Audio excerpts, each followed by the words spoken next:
BNP chairperson Begum Khaleda জিয়ার গুলশান কার্যালয়ে দেশের ক্রীড়াঙ্গনের বিশিষ্টজনদের সঙ্গে ঈদ শুভেচ্ছা বিনিময় করেন বিএনপি মহাসচিব মির্জা ফখরুল ইসলাম আলমগীর। এ সময় বিমস্টেক সম্মেলনে সাইডলাইনে প্রধান উপদেষ্টা ডক্টর ইউনূস ও ভারতের প্রধানমন্ত্রী নরেন্দ্র মোদীর বৈঠক নিয়ে কথা বলেন তিনি। বলেন, এই বৈঠক দুদেশের সম্পর্কে আশার আলো জাগিয়েছে। প্রধান উপদেষ্টা এবং ডক্টর ইউনূস এবং ভারতের প্রধানমন্ত্রী মোদী সাহেবের বৈঠকটা এটা আমাদের সামনে একটা আশার একটা আলো তৈরি করছে যে ভারত এবং বাংলাদেশের সম্পর্কের মধ্যে যে একটা বিটারনেস তৈরি হয়েছিল সেই বিটারনেসটা তৈরি যেন আর বেশি না সামনে যায় অথবা এটা আপনার যেন কমে আসে, সেখানকার একটা নতুন সম্ভাবনা সৃষ্টি হয়েছে।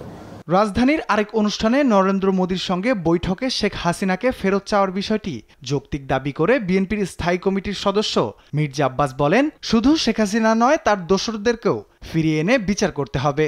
নেহায়তই গুরুত্বপূর্ণ এটা। শেখ হাসিনার প্রত্যাবর্তন এবং বিচার সময়ের দাবি, জনগণের দাবি, আমাদের দাবি যে ওনার যারা সাঙ্গপাঙ্গ যারা আছে ওখানে, যারা এই দেশকে অস্থিতিশীল করার চেষ্টা করছে, তাদেরকেও যেন সঙ্গে ফেরত আনে এবং ফেরত দেয়। মির্জা আব্বাস বলেন, সবাই একযোগে বিএনপির বিরুদ্ধে অপপ্রচারে নেমেছে, যাতে এই দলকে শেষ করে আবারও ফ্যাসিজম প্রতিষ্ঠা করা যায়। সকলে মিলে বিএনপিকে বিরুদ্ধে লাগছে। কথা হলো বিএনপি একটা দেশপ্রেমিক, জাতীয়তাবাদী দেশপ্রেমিকের একটা দল। এই দলটাকে যদি শেষ করা যায় তাহলে ফ্যাসিজম এবং আধিপত্যবাদকে বাংলাদেশে পার্মানেন্ট করা যাবে। সামাজিক যোগাযোগ মাধ্যমে বিএনপির নেতাদের নিয়ে বাজে মন্তব্যের কড়া সমালোচনাও করেছেন বিএনপির এই নেতা। রাফিউল ইসলাম রাতুল, দেশ টিভি, ঢাকা।